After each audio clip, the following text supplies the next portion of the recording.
Baik, kita lanjutkan. Bismillahirrahmanirrahim. Qala al-muallif rahimahullah ta'ala fi kitabih, nafa'anallahu bi ulumihi fid dharain amin.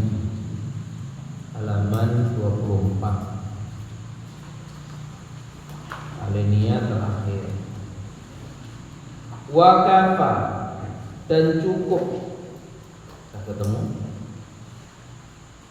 biladzatil ilmi, cukup dengan ladzatil ilmi, nikmatnya ilmu, wal fikhi, dan nikmatnya fikih, wal fahmi, dan nikmatnya paham.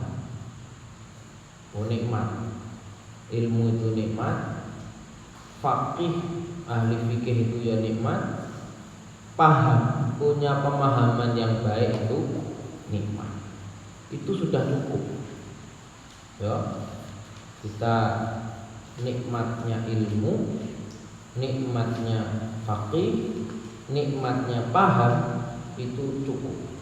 Cukup apa? Da'iyah, sebagai pemanggil, wa ba'isan, sebagai pembangkit atau penggugah, lil aqili, bagi akal, ala tahsilil ilmi, untuk mendapatkan ilmu.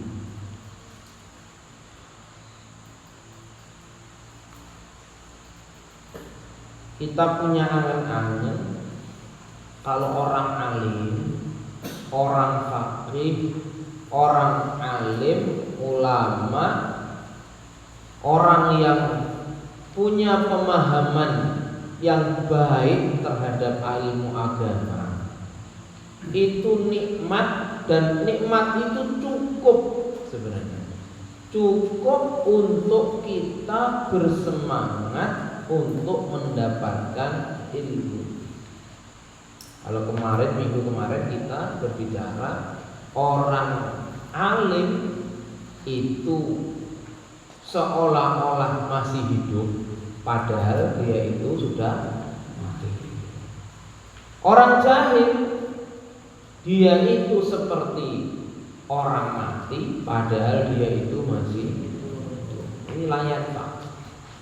Nah, dengan demikian orang alim, berilmu, thalibul ilmi, menjadi santri, gitu. Itu nikmat, tidak tergantikan. Menjadi orang alim itu nikmat. Ini harus menjadi standar pokok kita. Menjadi orang alim, menjadi santri, menjadi mukmin, menjadi muslim, itu harus menjadi standar utama bagi kita. Paling tidak menjadi standar kesuksesan juga. Jangan kesuksesan itu hanya kita ukur dengan materi. Oh, orang sukses itu kalau hartanya sudah sekian triliun, mobilnya sudah pakai yang mobil sport, rumahnya sekian hektar. Itu standarnya ya apa? Ya bukan standar kita seperti itu. Standar kita itu nikmat itu kalau kita diberikan ilmu, bisa punya pemahaman yang baik terhadap agama, faqih. Faqih, tahu betul tentang ilmu, itu nikmat. Nah, harusnya hal ini menjadi pendorong kita, ba'isan tadi itu, untuk merespon ini, menstimulus akal kita ini supaya semangat menuntut ilmu. Maksudnya seperti ini. Nah, berikutnya, waqad yatawalladul kasal. Kadang, qad ketemu fi'il mudhari' itu artinya kadang. Kalau qad ketemu fi'il madhi artinya sungguh. Ingat ya. Kadang al-kasalu, malas itu yatawalladu, muncul atau keluar atau lahir minal balghumi, sebab banyaknya dahak. Dahak itu semacam lendir yang ada di tenggorokan. Dahak. Warutubat, rutubat ini lendir. Artinya rutubat ini sesuatu yang basah.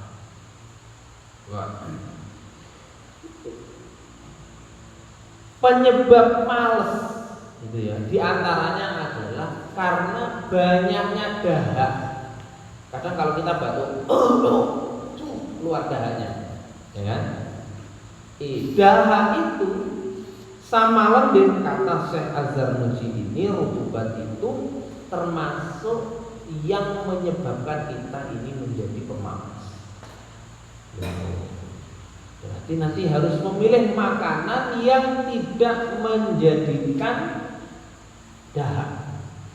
Nah, cara bagaimana? Watoriku taklilihi.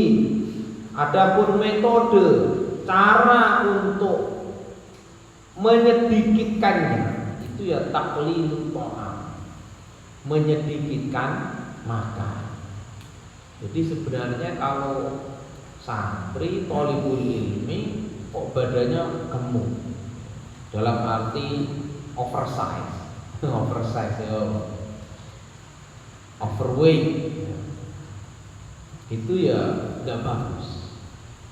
Tidak bagus. Berarti badan gemuk itu biasanya makan tempat.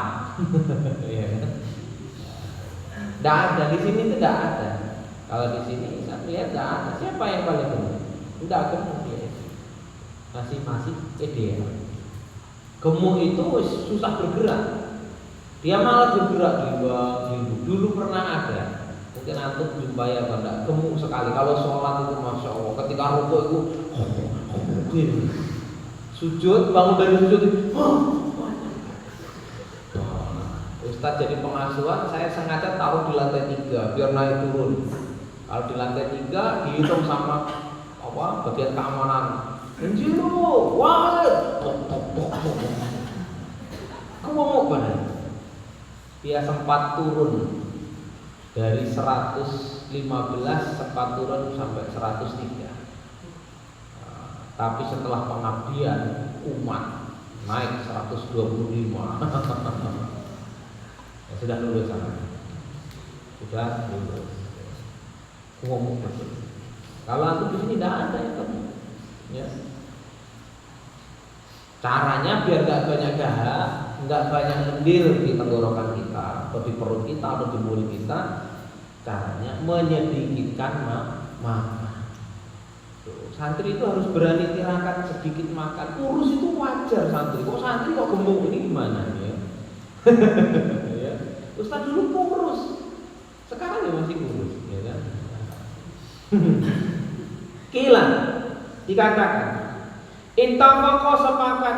Siapa yang sepakat? Sab'una nabiyan, ada 70 nabi sepakat. Ala anna kasratan nisyan, sesungguhnya kasratan nisyan, banyaknya lupa, itu min kasrotil balghomi, karena banyaknya dahak. Wa kasrotul balghom, banyaknya dahak tadi itu min kasroti syurbil ma, banyak minum air. Wa kasrotu syurbil ma, kenapa kok banyak minum air? Karena sebabnya min kasrotil akli, banyak makan pasti akan banyak minum. Banyak minum akan banyak dahak. Banyak dahak juga banyak lendir, akhirnya menjadikan kita malas. Mungkin hari ini kita nggak nyebutnya dahak atau lendir. Hari ini kita menyebutnya apa mungkin? Lemak. Lemaknya itu sudah joget-joget kalau di perutnya gitu ya. Makannya itu jeroan, usus, kulit, itu masya Allah. Tidak apa-apa, itu tidak apa-apa. Tapi kalau banyak tidak. Wal khubzul yabis. Nah, ini makannya bagaimana? Roti yang kering, yabis itu kering. Itu yaqta'ul balwa, itu bisa memutus dahak atau lendir tadi. Wa kadza dan juga akluz zabib, makan zabib. Tahu zabib kan? Artinya apa zabib itu? Kismis, anggur yang sudah jadi kering itu bahasa Arabnya zabibun, kismis. Pernah makan kan? Nah, itu bagus. Ala riqi yang sudah kering tentunya itu yaqta'ul balgha. Wala yuksiru minhu, dan tidak banyak meskipun bagus. Wah, roti bagus ya. Kalau makanmu banyak ya tidak bagus juga. Wah, kismis bagus sehari 5 kilo ya tidak bagus juga. Ya. Hatta la yahtaju ila surbil ma. Kalau kita makannya roti banyak ya tetap minumnya banyak. Fa yazidul bil balghamu, maka akan bertambah dahannya. Roti kering tadi bagus, ini di kantin di stok roti bagus. Nah, Ustadz suka, saya itu suka makan roti, senang. Makan kismis itu juga senang. Nah, itu bagus. Wasiwaku dan gosok gigi, iku yuqallilul balgha. Rajin gosok gigi itu ternyata bisa menyedikitkan apa? Lendir. Gosok gigi itu bagus, untuk kesehatan bagus, untuk kecerdasan juga bagus. Ada santri malas gosok gigi, 3 hari sekali baru gosok gigi, giginya sampai warnanya coklat. Itu kalau bilang halo, itu satu kelas warnanya hijau semua itu. Gosok gigi, nggak perlu. Saya nggak punya pasta gigi, Ustaz. Nggak perlu pakai sikat gigi. Saya nggak ada sikat gigi, Ustaz. Habis minta arangnya betul, yang habis dipakai masa itu. Arang itu orang dulu pakainya arang begini. Nah, atau siwak, kayu arang itu, nah dipukulin ininya ujungnya gini, nah dipakai bersih. Itu juga efektif. Jadi dicuci dengan saya. Ya, dan dipakai antum terus dikasih kantongnya. Ya, jangan, itu jorok. Ya. Siwak pakai siwak intinya membersihkan mulut, membersihkan gigi. Ya, mau pakai sikat gigi, mau pakai pasta gigi, silakan, itu bagus. Itu termasuk akhul ilmi. Ya, siwak itu termasuk akhul ilmi. Juga termasuk akhul ilmi itu at-tatayyub. Tatayyub itu apa? Pakai minyak wangi, at-ta'attur, wangian. Ada yang tidak punya parfum di sini? Ya? Parfum murah segini botol itu cuma 7.000 di Shopee itu, ya. Saya sebut merek lagi kan? Nah, itu cuma 7.000, 15 hari belum habis, bisa kata 1 bulan. Ya nyong-nyong. Ya. Ya Allah, itu sudah kalau dipakai sedikit itu baunya sudah biasa, mau yang warna apa, rasa apa ada. Jadi kalau minta paket itu juga jangan hanya minta paket to'ami, minta parfum. Ya minta apa? Parfum. Atau kalau enggak titip di kantin, Ustaz saya belikan minyak ini di sini. Nah, bagus itu. Parfum itu bisa menstimulus otak kita. Dan bagus. Otak kita ini butuh makan juga. Di antaranya menstimulus itu adalah apa? Minyak wangi. Wa yazidu fil hifdi wal fasahati. Bahkan siwakan itu bisa menambah fil hifdi. Kalau kamu ngapalin kok susah gosok gigi, rajin gosok gigi. Ini yazidu fil hifdi wal fasahah. Fasahah ngomongnya itu makin fasih. Fasoha, dan ini Ustaz buktikan. Saya buktikan ke saya buktikan ke anak saya. Makanya anak saya si Fayat yang paling kecil itu masuk PAUD sudah bisa huruf R, sudah bisa huruf S. Padahal teman-temannya itu belum bisa F. Minta tutu belum bisa, susu itu belum bisa.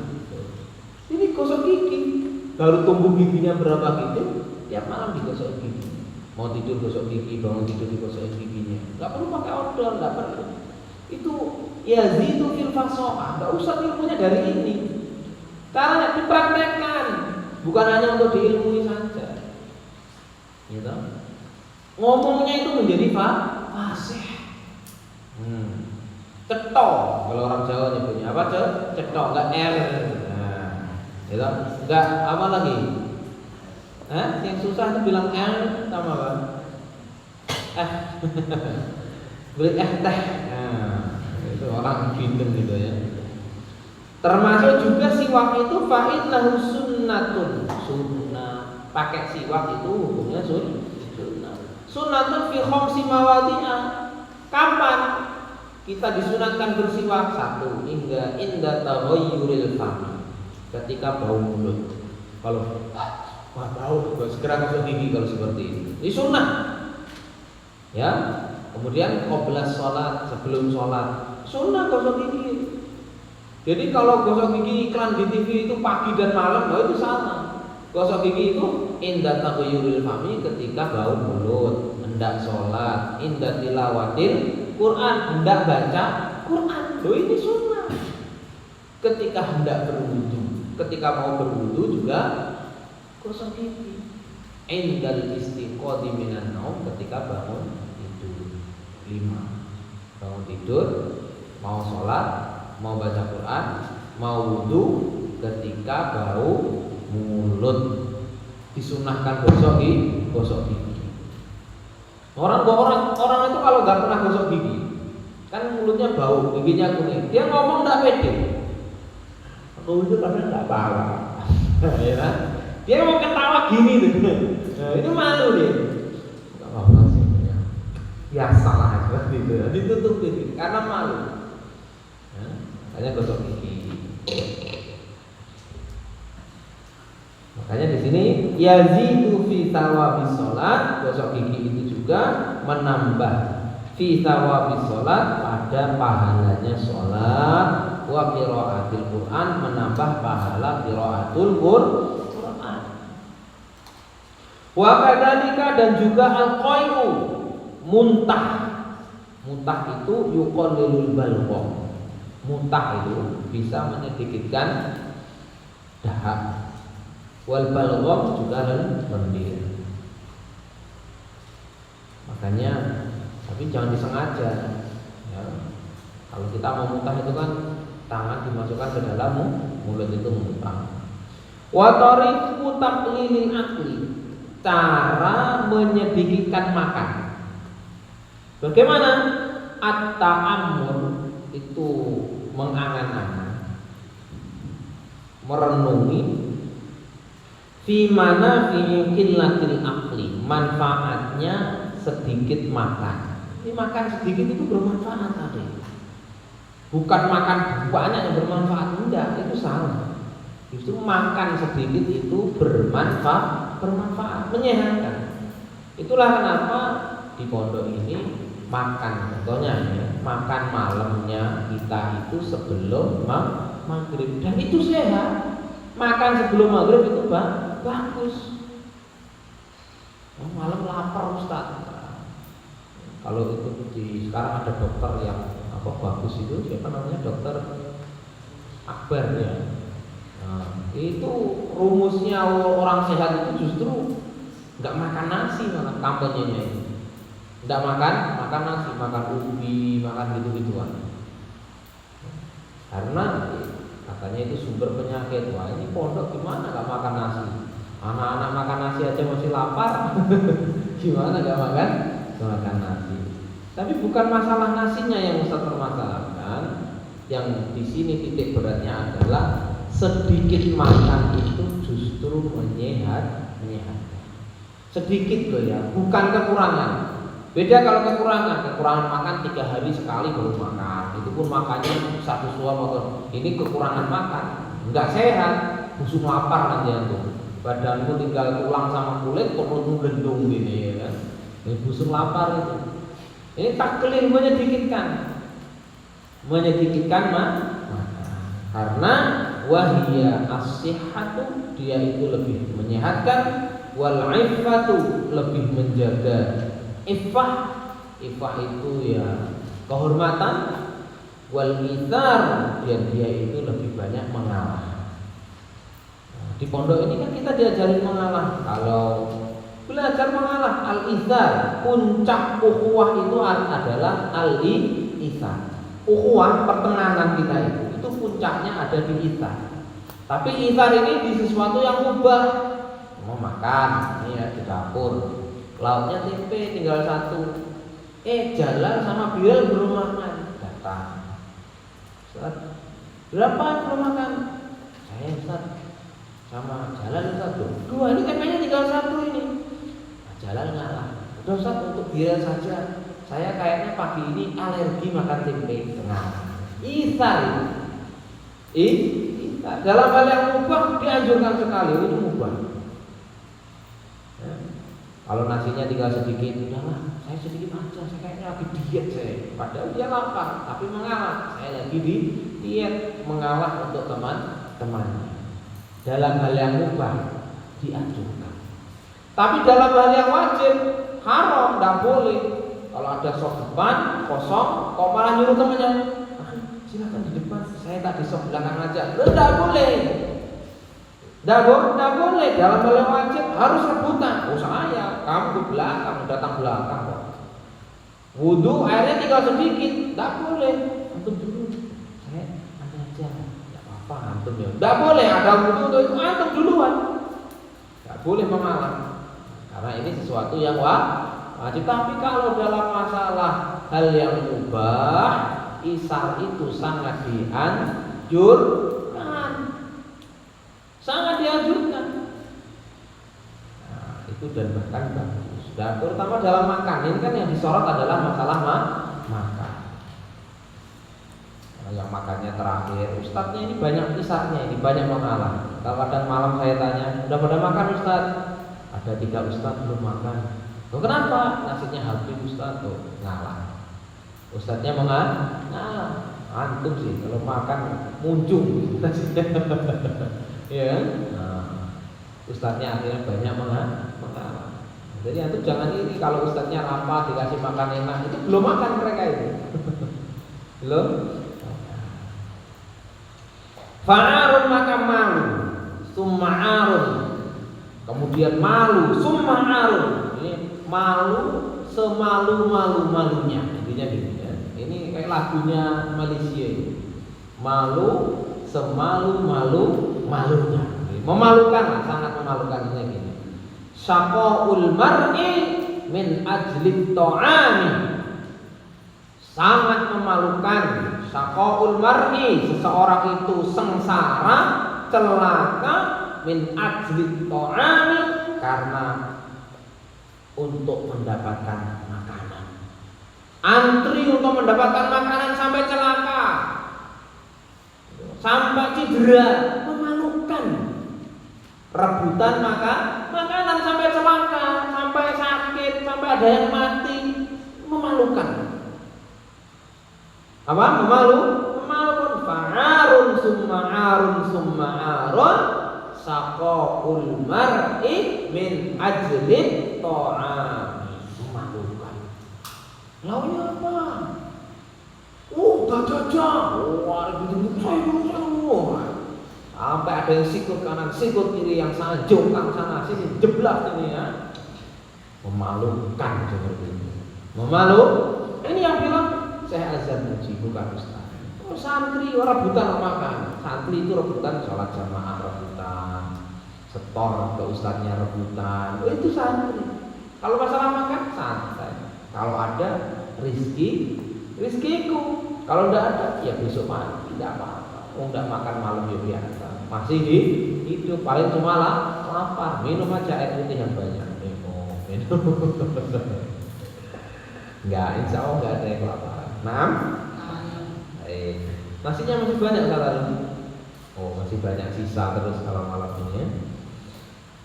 Malu ya. Ini kita arun summa'arun saqaul mar'i min ajli ta'am.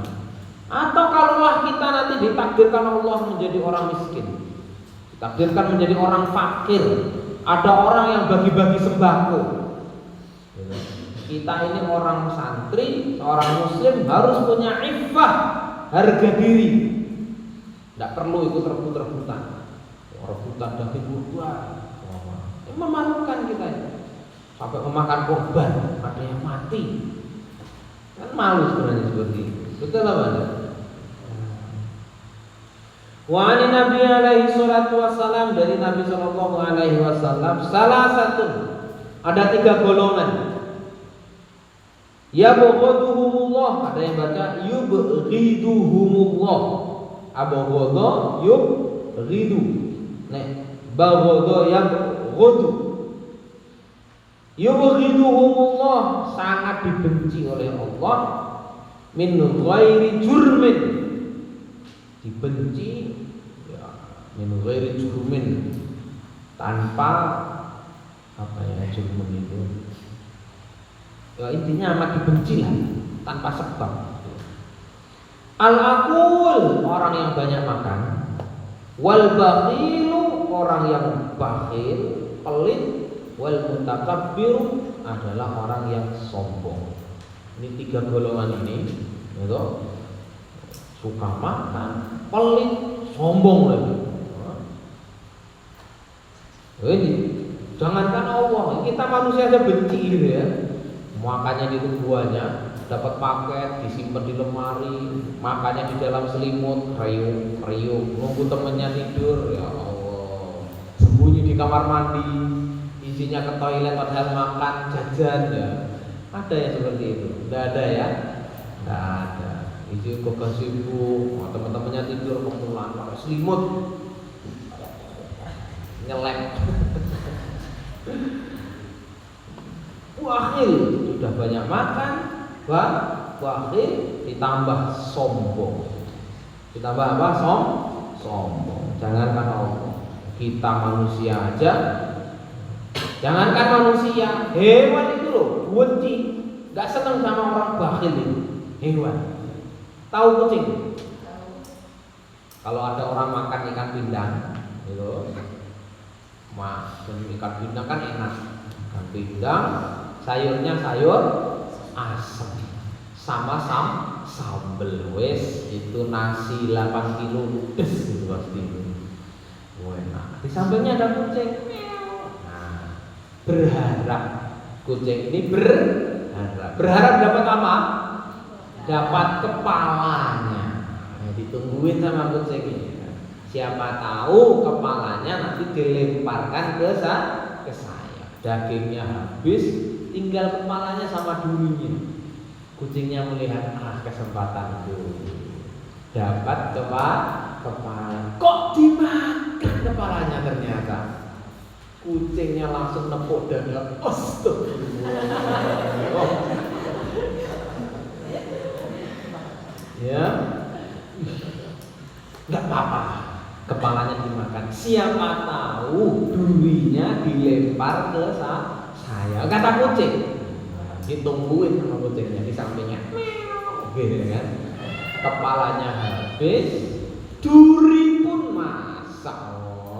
Dimakan, dikunyah lembut. Kucing tepuk jidat. Innalillahi. Nggak cocok. Balik kanan kucingnya, pulang. Jangankan manusia, kucing aja lo udah seneng sama orang pelit, ya kan? Istighfar berkali-kali kucing itu ketemu orang pelit. Jangan pelit. Mau sampai kepala, durinya ya bersih. Sombong. Yang terakhir ketiga, orang yang sombong. Kadang orang itu sombong, tapi merasa dirinya itu tidak sombong. Ngomongnya seperti ini. Mohon maaf nih ya, bukan bermaksud sombong nih. Saya nggak maksud sombong saya ini. Ngomongnya nggak bermaksud sombong, tapi setelah itu sombong, gitu ya. Mantel mau ada kayak gitu ya. Mohon maaf nih, saya nggak bermaksud sombong nih. Ya, saya di rumah adalah mobil. Ini sombong dia seperti ini. Kok nggak berniat sombong itu bagaimana? Jangan sombong itu Allah tidak suka. Karena sombong itu adalah pakaiannya Allah Subhanahu wa ta'ala. Sifatnya Allah apa? Al-Mutakab. Allah sombong pantas karena Allah punya dunia, punya alam semesta ini, semuanya punya Allah. Allah sombong. Saya bisa menciptakan langit dan bumi. Ya kan? Saya bisa menciptakan alam semesta. Langit, bintang, bulan dengan segala isinya. Saya menciptakan, itu punya saya. Lautan dengan segala jenis ikan yang ada di sana. Saya yang buat semuanya. Sombong, pamer Allah. Pantas apa enggak? Makanya Allah punya sifat al-mutakabbir. Kita manusia punya apa? Punya apa? Kita ini makhluk sosial, butuh bantuan dari orang lain. Sekaya-kayanya kita mau masak nasi, berasal dari mana? Petani. Beli sayur, sayurnya dari mana? Petani. Ya kan? Bangun rumah, siapa yang bangun rumahnya? Pak tukang. Kita ini tidak bisa begitu kok sombong. Ini rumah saya, ini yang bangun Pak tukang. Ya kan? Tidak pantas lah manusia sombong, tidak pantas. Apalagi tolibul ilmi, santri sombong. Saya bahasa Arab saya sudah lancar, sudah dapat sekian, sombong. Tidak bagus. Tidak, Bu. Wa ta'ammu fi madari kasratil aqli, dan mengangan-angan. Ta'amul itu mengangan-angan. Jadi mengangan-angan, memikirkan fi madari kasratil aqli, bahayanya banyak makan. Wahya diantaranya adalah al-amrod, itu ya sakit, banyak penyakitnya. Banyak makan itu banyak sakit. Wakalalatu tobai, yaitu tabiatnya itu menjadi tidak stabil. Orang yang makannya banyak itu tidak stabil. Kalau umat Islam makannya bagus karena terkontrol. Ada yang diharamkan, ada yang dihalalkan. Coba kita lihat orang yang makannya tak terkontrol, semua jenis binatang dimakan. Sapi dimakan, kambing dimakan, babi dimakan, kalajengking dimakan, tikus disate, kodok digulai, masya Allah. Ya, kelelawar dibakar, semua hewan itu dimakan, kan nggak terkontrol. Apa yang kita makan itu akan mencerminkan tabiat kita. Ya kan? Yang kita makan itu mencerminkan dari tabiat kita. Kalau yang kita makan dari yang halal, maka tabiat kita pun akan bagus. Kenapa Allah menghalalkan ayam, kambing, sapi, burung dara, dan mengharamkan babi? Di antaranya babi itu bukan karena cacing pitanya, karena sekarang ternak babi itu sudah ada yang bersih menggunakan metode apa namanya?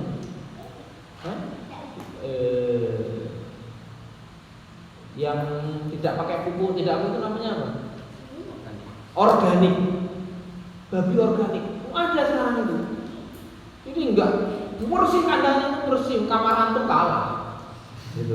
Bersih, babi organik, kandang babi itu. Dagingnya empuk, dagingnya, kulitnya renyah, ini semuanya bisa dimanfaatkan. Tapi tetap haram, karena bukan itu yang dimaksudkan Allah. Karena babi itu diantaranya punya tabiat yang buruk. Tabiat buruknya itu tetap rakus, meskipun dia itu apa namanya dirawat secara bersih dan rakus. Saking rakusnya babi itu, makan itu apa yang ada di depannya itu, kalau belum habis akan dimakan terus. Kalau sudah habis, saking tamaknya dia itu yang sudah dimakan itu dimuntahkan dan dimakan lagi.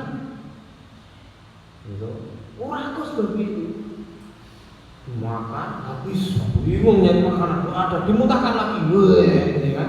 Terus dimakan lagi. Nggak bisa dimuntahkan, dia itu BAB dan BAB-nya itu dimakan lagi.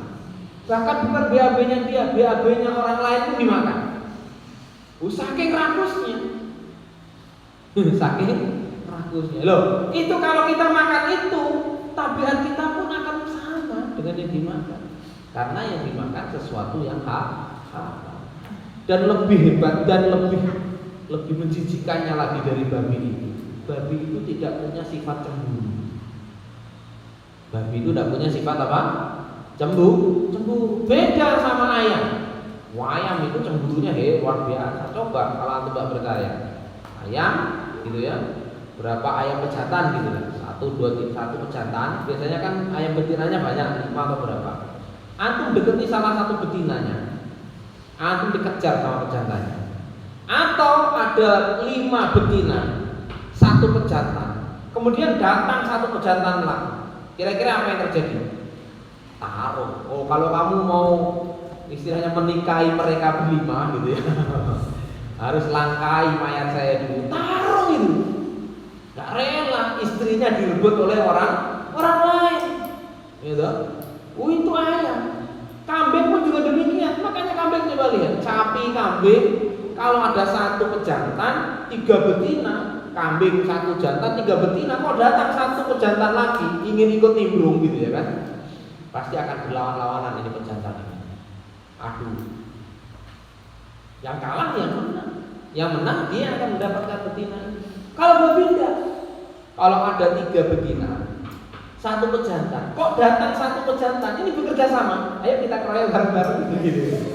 Jadi nggak punya sifat cemburu itu enggak. Makanya wajar. Orang yang suka mengkonsumsi babi tidak punya sifat cemburu. Istrinya dibawa orang lain dia, anaknya dibawa pemuda dia, nggak punya sifat cemburu dia. Punya adiknya dibawa orang lain, diajak keluar piknik berhari-hari berbulan-bulan tidak pulang, tidak cemburu. Kakaknya tidak cemburu, bapaknya nggak cemburu.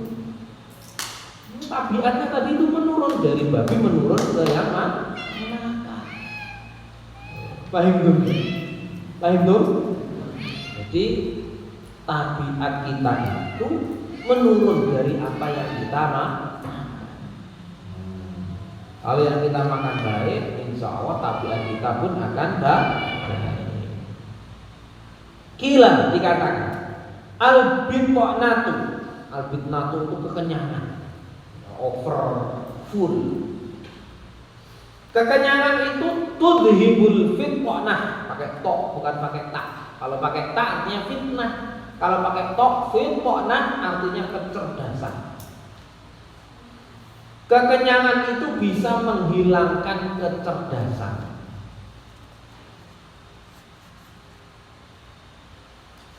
Banyak makan sampai kenyang, habis makan sampai ya, itu aja. Makan kok sampai ini pertanda kekenyangan. Itu bisa menghilangkan kecerdasan. Makanya kenapa dulu antum kalau di rumah itu kalau ngapalin kok susah gitu. Karena di rumah itu makan itu nggak terkontrol, mau nambah 3 kali sampai 5 kali bebas, ya kan? Mau makan sehari 5 kali, pagi jam 10 makan, habis zuhur makan, habis asar makan lagi, mau maghrib makan, mau tidur makan lagi. Ini cerita orang tua antum kok yang cerita ini ya. Orang tua kalian yang cerita ini. Anak saya kalau di rumah balas dendam, Ustaz. Apa balas dendamnya? Kalau makan nggak terkontrol, habis subuh makan langsung gitu. Duha udah makan lagi, Ustaz. Mau duha makan lagi. Ya Allah, balas dendam katanya. Ya akhirnya di rumah apa? Malas murojaah, malas menghafal, mengurangi kecerdasannya. Kalau di sini makannya terkontrol, pagi harus jam sekian makan, siang jam sekian makan, malam jam sekian makan, terkontrol makannya. Makanya menghafalkannya mudah, menangkap pelajarannya mudah. Kalau di sini tak terkontrol makannya sama, itu sama. Apa bedanya pondok dengan tidak di pondok Pak itu? Keluar dari sini ke dapur, apa makan karena nasi di situ tersedia 24 jam. Saya yakin nanti nggak akan fokus dengerin pengajian seperti ini. Masih sudah weler gitu. Nanti malam mau hadoroh itu temannya berdiri di sini, muak terus antum pasti. Ya, ini karena sebabnya itu tadi al-bitnatu tudhibul fitnah. Nah, kekenyangan sampai begitu itu bisa menghilangkan kecerdasan. Wahukia diceritakan Angelinus. Jalinus ini namanya Claudius Jalinus. Dia di tokoh filosof Yunani sekitar 130 sampai 200 Masehi. Sekarang tahun 2023. Jalinus ini tahun 130 Masehi. Jadi sekitar berapa? 1900-an tahun yang lalu beliau ini. Sudah 2 abad yang lalu. Ini tokoh Jalinus ini kalau diterjemahkan ke bahasa Arab, saya searching tadi itu. Jalinus, kalau ini kan nama Yunani, artinya itu Al-Hadi. Al-Hadi itu siapa? Orang yang memberi petunjuk. Tapi dia tidak tahu apakah dia ini tokoh Muslim atau tidak, karena jelas ini hidup di umat Nabi Musa alaihissalam, atau enggak Nabi Isa alaihissalam hidupnya ini, tokoh Yunani. Bukan di zaman Rasulullah, tidak. Bukan di zaman ini. Atau bisa jadi ya hidupnya sudah di zaman Rasulullah, karena Rasulullah itu lahir tahun 560 Masehi, ya, 560 Masehi. Ini 130. Berarti Rasulullah sudah lahir belum? Belum. Ini lahir 130. Rasulullah lahir 560. Jadi 130 kali 500 itu selisih berapa tahun? Oh, jauh. Ini sebelum Rasulullah ini berarti. Berarti mungkin umatnya Nabi Isa. Karena antara Rasulullah dengan Nabi Isa itu juga jauh terpautnya. Ada yang bilang 1000 tahun lebih. Nah, Jalinus ini kalau diterjemahkan bahasa Arab namanya itu Al-Hadi. Al-Hadi. Di sini kan ada yang namanya macam-macam. Denis. Denis itu kalau diterjemahkan bahasa Arab apa nih? Tidak tahu. Hah? Danasa maksudnya, enggak lah, untuk danasa. Buat dicari. Ada lagi namanya itu orang itu pakai nama Persia. Kalau dicari dalam bahasa Arab namanya ternyata ini, itu ada. Lagarutu itu nama daerah. Coba dicari, ditranslate dari nama ini, bahasa ini ke bahasa Arab. Nanti apa ketemunya? Lagorutu. Ini bilang kata Jalinus ini Ar-Rumman. Apa itu rumman? Di surat Ar-Rahman itu ada kata rumman. Ayatnya gimana? Ar-Rumman. Yo, di surat Ar-Rahman. Ya, ayatnya gimana tuh? Fihima faqihatun wa nahlun wa rumman. Artinya apa? Delima, buah delima. Ar-rumman, buah delima itu naf'un, itu bermanfaat.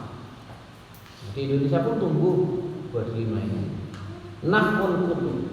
Wasamatu, semua jenis ikan dararun kullu. Wah, ini versinya Jalinus ya. Bukan versinya Ustaz. Delima itu bagus. Kalau ikan, semua jenis ikan itu berbahaya. Dororun dulu. Ini jangan lauk pindang berarti ini ya. Kita stop lauk pindang. Gurame mujaher stop. Waqalil sama memakan ikan dengan jumlah sedikit khairun itu lebih baik min kathirir rumman dibandingkan makan delima yang banyak. Karena ya mahal, kurma itu mahal, ikan itu murah. Tapi pindang itu mahal lagi. Di sini tuh ikan pindang mahal. Di antaranya itlaqul mal, pemborosan. Wal aklu fawqa sibai dararun, makan di atas kenyang itu berbahaya. Wa yastahiqu bihi iqafi dari akhirah wal aqulu baghidun fil qulub. Di antaranya nanti di akhirat kita dapat iqaf, banyak makan itu juga bisa mengeraskan hati. Siapa mengeraskan hati? Tapi hari ini penelitian justru makanan dan minuman yang bagus atau apa namanya makanan jenis lauk-laukan itu yang bagus malah mengandung omega 3. Omega 3 itu ya dari ikan-ikanan, bagus karena memang bagus untuk kecerdasan ikan ini. Tapi versi Jalinus ini ikan, semua jenis ikan itu tidak bagus. Tapi dalam satu penelitian ikan itu justru malah bagus. Antum pilih yang bagus apa enggak bagus? Bagus, Bang. Kamu bagusnya bukan karena penelitian kok, doyan kalau antum ya kan? Bukan karena penelitian, riset ilmiah enggak enak Ustaz. Gurame bakar tuh enak Ustaz. Itu bahaya loh. Yang penting enak, bahayanya nanti dulu. Gitu. Bahayanya nanti dulu. Yang penting apa? Enak. Dan ada orang dua kiai itu debat. Hukumnya kepiting itu halal apa haram? Satu kiai mengatakan haram karena kepiting itu hidup di dua alam. Kiai mengatakan enggak, halal karena kepiting itu di satu alam. Ada kiai satu, oh kalau saya ya halal. Kenapa halal? Enak kok. Jadi pedomannya itu bukan karena syariat, karena hidup di dua alam atau di satu alam, tapi pedomannya enak kok. Kepiting enak apa enggak? Sama ya, halal berarti ya. Ikan yang mengeluarkan tinta hitam itu apa namanya? Cumi-cumi. Cumi-cumi itu ada yang bilang hukumnya haram. Halal apa haram? Ada orang mengatakan haram. Kenapa? Tinta hitam itu bukan apa-apa, tapi itu adalah darahnya. Kalau kita masak cumi-cumi dengan tintanya yang warna hitam, itu kan sama saja kita makan darah. Darah itu najis apa enggak? Halal apa haram? Berarti makan cumi-cumi pakai darahnya halal apa haram? Ayo loh. Halal apa haram? Itu darah yang kamu makan. Nah, ini kalau ulama bicaranya begitu. Oh haram karena itu bagi saya adalah darah. Tapi ulama yang membolehkan ada yang mengatakan halal, itu bukan darah. Itu adalah alat untuk melindungi, senjata untuk melindungi diri. Kalau itu darah disemprot-semprot ya nanti mati kepiting guritanya. Itu bukan darah itu. Tapi kalau kayak antum gini kan bukan karena darah atau mana. Kenapa? Enak. Halal atau haram? Halal. Kenapa? Saya doyan bisa. Enak. Ya akhirnya seperti itu. Alhamdulillah. Baik, kita cukupkan sampai di sini bab ini.